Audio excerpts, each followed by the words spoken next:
If you're noticing those bulging, twisted veins appearing on your legs, you aren't alone. By the time we reach our 60s, a huge portion of us are dealing with the aching, the heaviness, and let's be honest, the frustration of seeing our legs change in ways that make us feel less active and less like ourselves. You've likely heard that surgery, laser treatments, or stripping are the only real ways to get them under control. But what if I told you that for many of you, the path to quieter, less symptomatic veins starts right in your own living room, not in an operating theater? Today we are going to talk about how you can actually manage and potentially reduce the symptoms of varicose veins from home, using the same principles I use to help my own patients avoid invasive procedures whenever possible. I know you've been told that these veins are just a genetic inevitability, or that once they appear, they only get worse until a doctor intervenes. I'm here to tell you that's only half the story. There are specific, hidden triggers in your daily routine, simple habits you might not even realize are working against your circulation, that are keeping those valves under constant, unnecessary pressure. I'm going to share a specific gravity reversal technique that takes less than 5 minutes a day, but acts as a complete reset for your venous return. I'll also share why one of the most popular home remedies you'll find on the internet is actually making your swelling worse, not better. And towards the end of this video, I'll show you the exact evidence-based supplement that most people ignore, which can actually strengthen your vein walls from the inside out. If you want to understand how to reclaim the comfort of your legs, stay with me. We're going to break down the why so you can finally stop guessing and start healing. To understand why those veins are bulging, we have to stop looking at the vein itself and start looking at the system. Think of your veins as a one-way highway system. They have a very specific job. They are responsible for pumping blood all the way from your feet, fighting against the constant downward pull of gravity and sending it back up to your heart. Inside these veins, there are tiny one-way valves. Think of these as little check gates. When your calf muscles contract, they squeeze the veins and push the blood upward. As soon as that pulse of blood passes, the valves snap shut, preventing the blood from sliding backward. This is a beautiful, efficient design, until it isn't. Over the decades, these valves can become weakened. Maybe it's due to long years of standing at a job, a natural loss of muscle tone, or just the cumulative effect of gravity. When these valves don't snap shut tightly anymore, the blood doesn't move forward efficiently. It pools, it sits, and because blood is heavy, that pooled volume creates pressure. That pressure is exactly what causes the vein wall to stretch, twist, and eventually bulge against your skin. That's a varicose vein. Now I want to pause for a second because I want to know who I'm talking to. Quick favor before we go further. Drop your city, state, or country in the comments below. When I see where people are watching from, it helps me understand the environments you're living in, whether you're dealing with humidity, colder climates, or long travel distances, and that helps me tailor future advice for what you're dealing with right where you live. I read every one of these. Now, stay with me, because what I'm about to show you, the specific way that muscle weakness drives this entire cycle, is the piece of the puzzle that almost every other program misses entirely. If you ignore the muscle, you'll never fix the vein. I remember a patient of mine, let's call her Margaret. She was 68 years old, a retired librarian who loved gardening. She spent hours out in her yard, but by mid-afternoon she'd be forced to sit on her porch because her legs felt like lead. She described it as an aching, throbbing weight that made her want to just go to bed before dinner. Margaret had seen a specialist who told her that her veins were shot and that she needed a series of ablations, medical procedures to essentially burn or seal off those problematic veins. She was terrified of the surgery, not to mention the recovery time. She felt like her active lifestyle was over. When she came to see me, she was almost in tears, worried that her independence was slipping away. What Margaret didn't realize was that her situation wasn't a death sentence for her legs. It was a failure of efficiency. She was spending hours standing in her garden, but she wasn't using her calves. She was static. She was letting gravity do the work of holding her blood in her lower legs for hours on end, stretching those veins to their breaking point. We didn't start with surgery. We didn't start with heavy medication. We started with a very specific, low-impact strategy to re-engage her calf muscles and drain the pressure from her lower limbs. Within 4 weeks, the deep, aching pressure she felt by 3 p.m. had significantly subsided. Within 3 months, she was back in her garden for double the time she had been managing before, and the visible bulging had quieted down. She wasn't magically 25 again, and her veins didn't disappear overnight like a magic trick, but her quality of life had fundamentally shifted. She had regained control. The reason Margaret succeeded, and the reason so many people fail, is that she stopped treating her veins like a cosmetic problem and started treating them like a mechanical one. She stopped trying to fix the outside and started focusing on the internal flow. And that is exactly what we are going to do today. You have more power over this than you think, provided you understand the specific, gentle movements that turn your own body into a natural pump. To understand how to get the results Margaret did, we have to look at the anatomy of your lower legs as a high-performance system. Most people look at their legs and see skin, bone, and veins, but your body sees a pump. Your calf muscles are often called your second heart.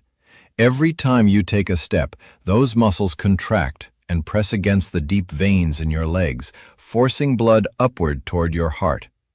When you spend your day sitting at a desk, or standing while cooking, or even just walking with very small shuffling steps, your calf muscles aren't engaging fully. When they don't contract, that second heart is essentially turned off. The blood just sits there, collecting in the lower veins, putting immense hydrostatic pressure on those delicate one-way valves. Over time, that pressure forces the valves open, and they stay open. That's when the pooling begins. So how do we fix it? We don't need a gym membership. We need what I call micro-pump activation. The most common mistake I see in my clinic is patients trying to fix their veins by doing high-impact exercises like running or heavy squats, thinking they need to strengthen their legs. But if you have existing venous insufficiency, that high-impact pounding can sometimes cause more swelling if your valves are already compromised. Instead, we need to optimize venous return through controlled, low-impact muscle engagement. The first core technique is the seated calf pump. Even if you are watching TV or reading a book, you can be actively helping your circulation. Sit with your feet flat on the floor. Lift your heels as high as you can, squeezing your calf muscles at the very top of the movement. Hold that squeeze for 2 seconds, then slowly lower your heels back down. Repeat this for 2 minutes. This isn't just movement, it is a mechanical drain.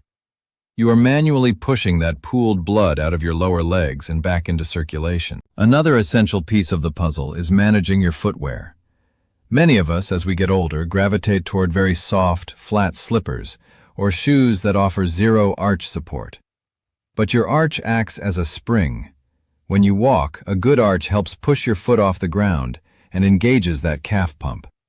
If your shoes are flat and lifeless, you are losing that mechanical advantage.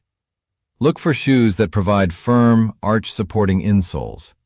It sounds simple, but it is a foundational change for your daily venous pressure. Now, I need to stop here and give you a reality check.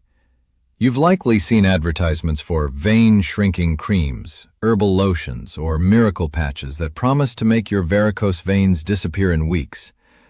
I want to be very clear with you because I value your trust. These products do not fix the mechanical problem inside your veins. It is biologically impossible.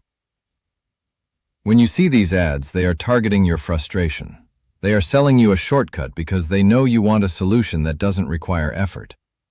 But here is the belief-breaking truth. There is no topical quick fix for venous insufficiency. If you are spending your hard-earned money on expensive lotions, you are effectively throwing money at the wrong end of the problem. Your veins don't need a cream on the surface. They need a change in the pressure system underneath. I'm telling you this because I want you to stop wasting your resources on things that offer zero clinical benefit. Every dollar you spend on a miracle cream is a dollar you aren't spending on supportive compression stockings, good orthotics, or high-quality nutritional support that actually builds vein strength. It is time to move away from the magic pill mindset and embrace the mechanical mindset. If you want results, you have to do the work that actually changes how your blood flows. And speaking of changing how your blood flows, wait until you see the gravity reversal technique I have coming up next. It is something most people learn far too late in life, but it works for almost everyone. We've talked about the calf pump, but now we need to address the other half of the equation, gravity. If you've spent a lifetime standing, your veins have been fighting an uphill battle every single day. To reduce the pressure, we don't just need to pump blood, we need to give your veins a period of weightless recovery. This is where the elevation protocol comes in.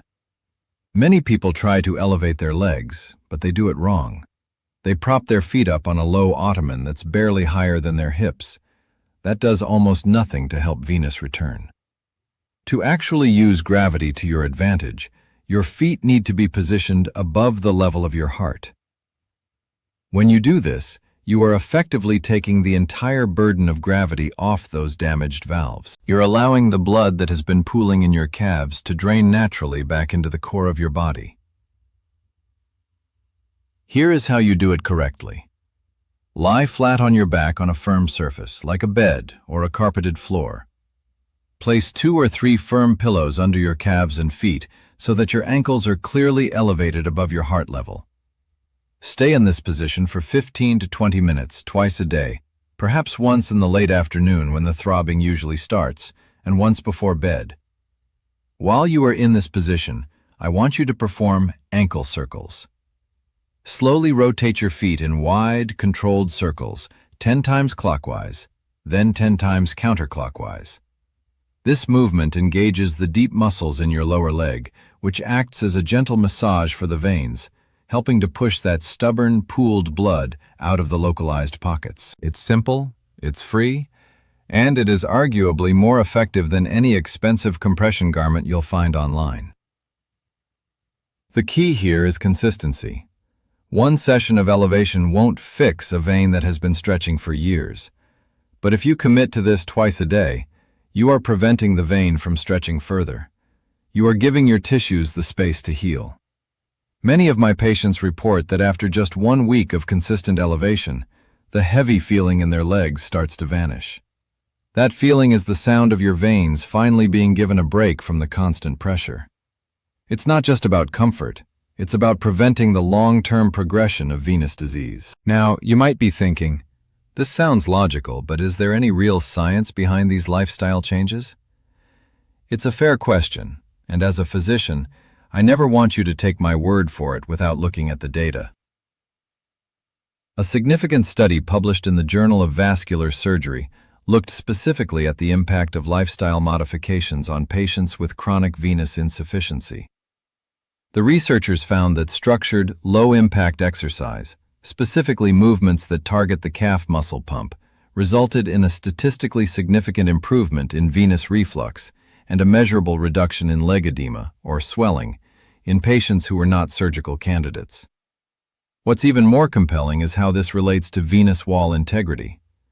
Research has long pointed toward the importance of collagen and elastin fibers within the vein walls. As we age, these fibers naturally weaken, making the veins more prone to dilation.